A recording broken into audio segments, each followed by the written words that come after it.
So we're logged into THC Trust here, and I'm going to take you over here. Let me slide this over because I'm not sure if you're going to be able to see it. So I'm going to take you over here to the Secure Party Creditor menu. You're going to click it. So because I'm in the premium subscription group, these drop down menus appeared under here. Then I'm going to click the status matrix. Now, under the status matrix, I have all of these different things that deal with status correction. Some of them deal with commercial status, which would be things that deal with the UCC and secured party type of things. Other deals with the estate and the trust, which is kind of like status on the land side, which would deal with more constitutional things, will and testament, living trust, and the common law copyright, which we are going to go through right now. Now, a lot of people, I'm not going to spend a lot of time defending if one can copyright their name. Let's say technically you can't copyright a name. What you would really be copywriting is an expression. Also, there's a little correction that I have to make in the copyright document to annotate that. If you look, it's in the first paragraph or so. By the time you download this, I had already made that correction. But let me show you something real quick. Here's a copyright notice. This is an example. When you click the PDF, this is a sample. This is a sample of what mine looks like. This is the copyright on the trade name right here. Now, this is the correction that I suggest you make, but by the time you download this template, it will already be created. It says, this is actual constructive notice of the copyright protections for the John Alex Doe trade name in original work created on or about May 14th of 1979. I should say it's an original expression created. That's the way that I'm going to properly term this. Anyway, the beautiful thing about what I did is I published this in a newspaper for 4 weeks. The beautiful thing about publishing your copyright notice in the newspaper is you get the third-party witness from the newspaper. They put a notary's seal on it, on their affidavit, affirming that you've given the world notice, basically, and that is your due process, which completes your common law copyright process. When they put their notarization on it, this also allows you to go get this same document authenticated. Now you have an authentic record that has went through due process of the common law. I like to put the $1 million liability per violation. So this is a matter of public record. It has been published in the legal news paper for 4 weeks, and it is authenticated now. You don't see the authenticated version, but of course I've since got this record authenticated, which is simply bringing it to your Secretary of State's office and paying anywhere between $2 and $15, depending on where you are, to have to put their seal on it, which then pretty much guarantees this record the full faith and credit of the laws of the United States of America. So this is by all means a superior claim. This is the type of document that will be held in trust. Anything that you do under the common law, such as a common law copyright, deals with the trust side. Along with this, I also think it's a good idea to do a fictitious name or a DBA. You simply follow the form in your state to do that. It's a very simple thing. Just Google your state and do doing business as or fictitious name or trade name. It'll cost you between $10 and $25. In some states, such as Georgia, it is very expensive and it costs you $250. These things change here and there. Not necessarily saying that you have to do all of these. I believe the common law copyright is the strongest thing that you should do, but the DBAs and the trade names, you can do those also. I'm going to go back to the DBAs and trade names, but let me explain something. This is how, so if you're a premium member, this is how simple this is. Watch how simple this is, okay? To do your common law copyright, simply click this document right here. Okay, here it is.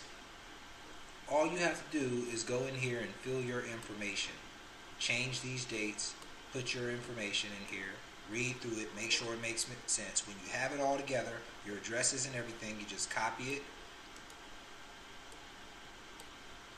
That's it. You just copy it and then you call the newspaper of wherever you're going to get it published. I like to do it in the same state where the birth record, the same county. I like to do it in the exact same location where the entity has been organized, and that's the birth certificate. What I would do is I would get on the internet, find out the newspaper that advertises the foreclosures or all the legal notices, and then call them on the phone and say, hey, I want to run a legal publication in the newspaper for 4 weeks. How much is it? They'll tell you to email them the publication.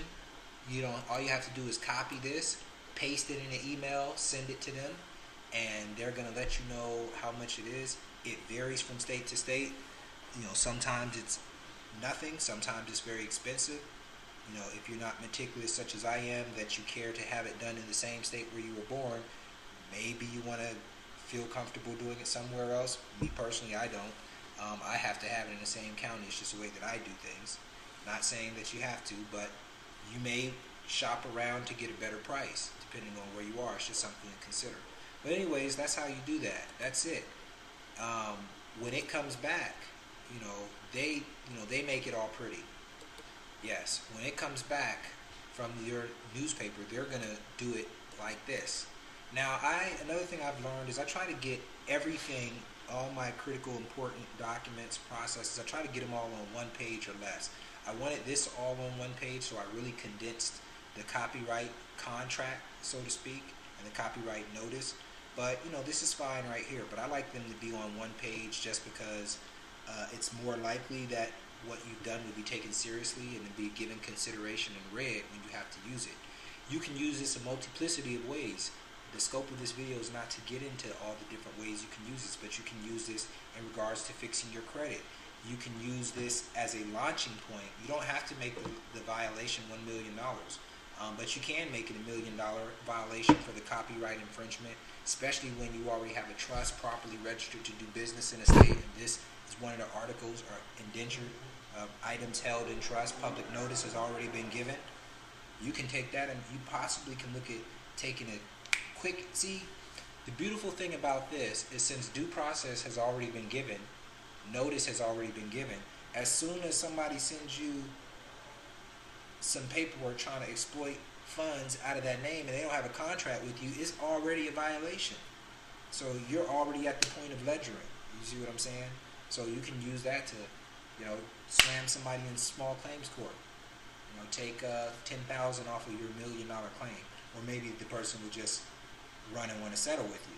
You know what I'm saying? There's the amount of things that you can do with this are endless. And yes, for everybody that sits back and says that you can't copyright your name, that doesn't work. While you're sitting there emailing me, arguing with me about what you can't do, saying it doesn't work, there's other people emailing me sharing their experience about them using the copyright when it has worked for them. So what I want you to take from that is sometimes things don't work from you because of your competency level or where you're coming from. It's your thoughts that manifest reality. These are just tools to help you get there faster. This copyright is one of the first things. I'm putting this out here as a first thing you can do in regards to this path of correcting your status. This is one of the first things that I would do. So we'll call this video 1 of the so-called step-by-step process. Alright, so thank you for watching this video. I'm going to make this template available for everyone watching the video, at least for a little bit of time. To access the template, visit www.thctrust.org, create your free account, and when you log in, I will have the template, whatever is free, if it's available at the time when you watch this. I'm going to make it available for maybe 2 weeks after this video. You will find it on the front page of the website when you log in. If you're in the premium subscription group, you can find this template under the status matrix. You can find it under the status matrix because, again, this will be the step 1 video of a series of videos that I'm doing if you're one that wants to do your own documentation to correct your status. If you're looking for assistance, then contact myself or someone else in our organization and we can discuss with you, our level of coaching, consulting, how we may be able to help you, etc., etc. So, that being said, let me just show you this is a photocopy. Actually, I have the original. Yeah.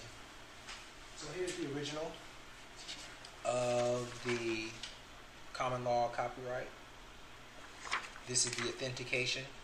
I tend to do all of, I tend to get all of my individual affidavits or important things authenticated. Everything that's, because all of these different authenticated items, such as this common law copyright, this represents a form of title under the common law. This will be an addendum that's held in my trust. So I also have my trust indenture. There is different places, perhaps with the Secretary of State and for other reasons, where we will file abstracts and memorandums of our trust. But so remember, one thing you're going to notice that I'm going to start to show you is that there's some status correction with the estate and the trust and the executor and that side of things, but then there's the commercial status, which is the UCC and the secured party filing. Some of what I'm just talking about here is when you're a trustee operating in trust, you may keep a binder on you with important documents for different reasons. This is the trust indenture. This is the living trust. This deals with the John Alex Doe. You see up here, it's got the registered mail number. Typically, when you see this, the indenture gets registered mailed to the trustee. Sometimes, for different reasons, you may not even open it up. You may keep it under seal. But anyways, let me point out something else very important into the trust indenture. I'm not going to go into it. I'm just going to point it out. Trust indenture you have here. I always, like everything else, get things authenticated, at least at the state level if I don't go all the way up to the United States. This is California. So you see it's authenticated. Also, you see that there's a Schedule A. It's always important to have your Schedule A attached to it. Behind my Schedule A, you also see an affidavit of beneficial ownership, a Rule 220 affidavit, attached to what? An authenticated certificate of birth. That's authenticated at the United States level, back to your Secretary of State level, to the security itself. On the back of the security, if I were tendering it for some purpose, I would be endorsing it. Anyways, I just wanted to drop that. I have a couple other documents. This right here is it's a trade name filing. So this is more statutory, right? Whereas the common law copyright is under the common law. This is under the statutory jurisdiction. This is how, very simple how you do a trade name or DBA in your state. They usually just have a form. So now you get just to look at some of the documents that we keep in our binder. For example, that I keep in my binder. What is that right there? It's from the Library of Congress. It's the treaty, the Peace and Friendship Treaty. So I have that certified, ready for mandatory judicial notice. Also, I keep in here, very important, resolution number 75. This one talks about the Moors using their rightful titles, Bey, Ali, Day, El, etc. And I recently had to use this on one of the accounts that I was opening up so that they could recognize my proper appellation to be used on that account without having to go change my so-called name, if you will.